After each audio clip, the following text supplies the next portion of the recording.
Bonjour à tous, bienvenue pour cette vidéo de mes thérapies en ligne. C'est Julien et aujourd'hui j'avais envie de vous parler du traumatisme. Et pour vous expliquer ce qu'est un traumatisme, je vais utiliser le film d'animation Kung Fu Panda 2 que j'aime beaucoup et qui me semble très parlant pour expliquer ce qu'est un trauma. Alors pour ceux qui n'ont pas vu et qui ne connaissent pas Kung Fu Panda, comme son nom l'indique, c'est l'histoire d'un panda qui aime le Kung Fu. Lors du premier épisode, en fait, Po, le héros, va être confronté à plein d'aventures qui vont lui permettre de devenir un maître du kung-fu, et il va devenir donc à la fin du premier épisode le guerrier dragon.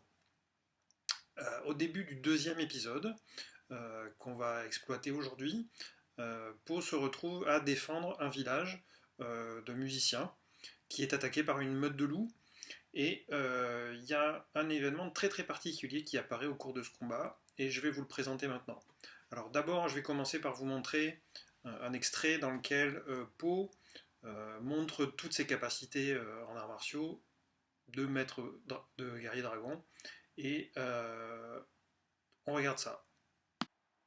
Alors voici Po donc en pleine lutte pour protéger les lapins face aux loups. Comme vous pouvez le voir, il a d'énormes qualités, très athlétique, très rapide, très vif. Hop, on esquive. Pif, paf, un petit coup de main avec Maître Tigresse, qui est un autre maître de Kung Fu. Attention, hop là, fureur des pieds. La technique spéciale.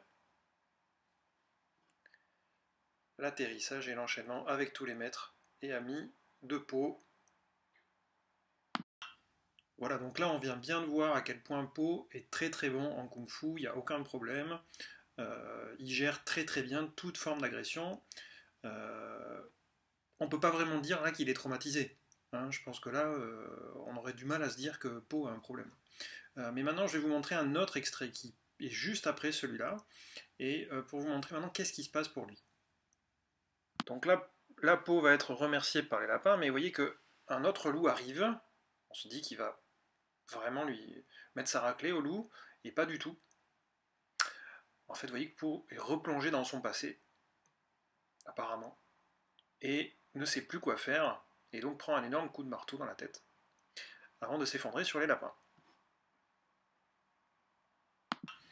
Donc là, qu'est-ce qui s'est passé en fait, hein, parce qu'on a très bien vu que c'est un très grand maître de Kung-Fu, il sait très bien se battre face à plein d'adversaires en même temps, et tout d'un coup, soudainement, la fleur rouge là qui voit apparaître, l'espèce d'œil rouge plutôt, que Po aperçoit sur l'épaule du loup, en fait, va complètement le figer.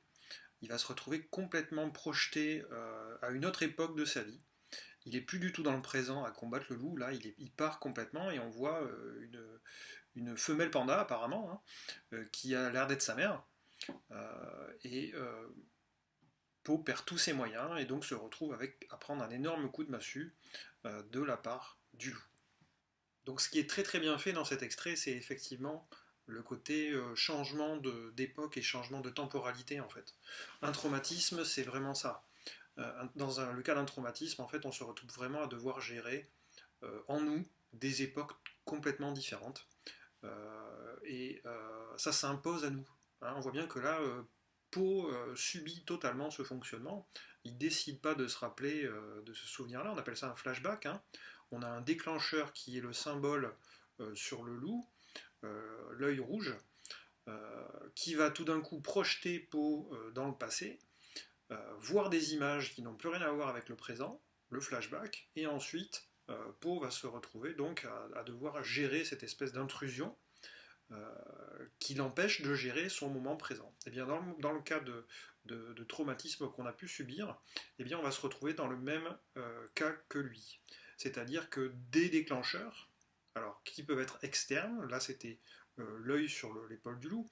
Pour nous, dans notre quotidien, ça peut être plein de choses. Ça peut être la réflexion d'un collègue, ça peut être un événement en voiture, ça peut être vraiment plein de choses.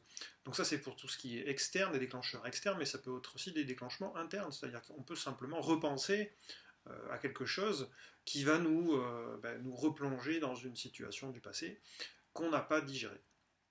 Voilà. Donc c'est pour ça que j'ai voulu montrer moi ce passage de Kung Fu Panda. Je le trouve très très bien fait pour illustrer en fait cette problématique. Alors la question qui se pose ensuite évidemment c'est comment on en sort. Et bien pour ça je vous propose de me retrouver dans une autre vidéo où on abordera ces questions-là sur comment on sort du trauma. Voilà, j'espère que ça vous a plu. Je vous dis à bientôt. N'hésitez pas à laisser vos commentaires. À bientôt, ciao.